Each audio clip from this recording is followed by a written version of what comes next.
এই বয়ানগুলো তৈরির ক্ষেত্রে আপনারা ব্যক্তিগত পর্যায়ে যেমন প্রতিরোধ করবেন, ঠিক তেমনি আপনাদের সম্পাদকীয় পর্যায়েও আপনার প্রতিরোধ করবেন।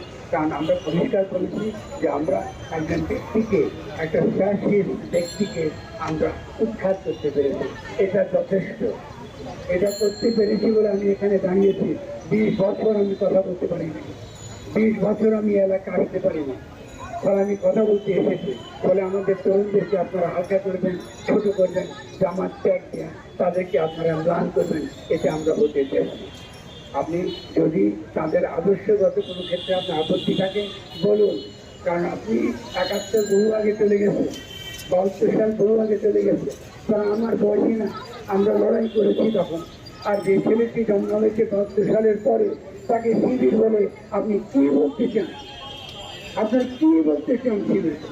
এগুলো আমরা শুনতে রাজি নেই। ফলে আমাদের গণমাধ্যম ভাইদের আমরা বলছি, আপনারা দয়া করে নিজেরা স্বাধীন থাকবেন এবং এটাকে প্রতিরোধ করবেন। সরকারকে বলছি, আপনারা অবশ্যই আপনাদের একটা গণমাধ্যম নীতি এবং সম্প্রচার নীতি আপনারা খাড়া করুন। সেটা আইন হতে পারে, অধ্যাদেশ হতে পারে, সেটা অবিলম্বে আপনাদেরকে এটা খাড়া করতে হবে। দ্বিতীয়ত আমি বলবো যে যারা এই ক্ষমতা আছেন তারা মনে করবেন না এটা তাদের ব্যক্তিগত সম্পত্তি, এটা শেখ হাসিনা মানব। আপনারা যেমন তেমন করে যেখান থেকে লোক নিয়ে এসে বসিয়ে দেবেন, এটা হবে না।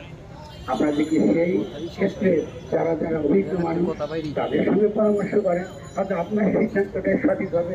আমরা বাংলা কেন্দ্রিক সিদ্ধান্তে আমরা যথেষ্ট পরিমাণে সন্তুষ্ট, কিন্তু আমরা শিল্পকলা একাডেমির যে সিদ্ধান্ত এখানে আমরা সন্তুষ্ট হয়নি। ফলে আপনি যদি বলেন যে আসিন্নতে যদি বলেন যে আপনারা বাংলা একাডেমি থেকে খুশি হয়েছেন, শিল্পকলাতে খুশি হবেন, আমরা বলবো না। আসি আমরা কিন্তু খুশি হই নাই। কারণটা হচ্ছে আপনার উচিত ছিল সমস্ত যারা শিল্পকলার সঙ্গে জড়িত, সাংস্কৃতিক রাজনীতির সঙ্গে যারা জড়িত, তাদের সঙ্গে পরামর্শ। আমরা আপনাকে বন্ধু বলে জানি, আমরা মনে করি আপনিও জনগণকে ভালোবাসেন। দয়া করে ফ্যাসিস্টের হাত শক্তিশালী করবেন না।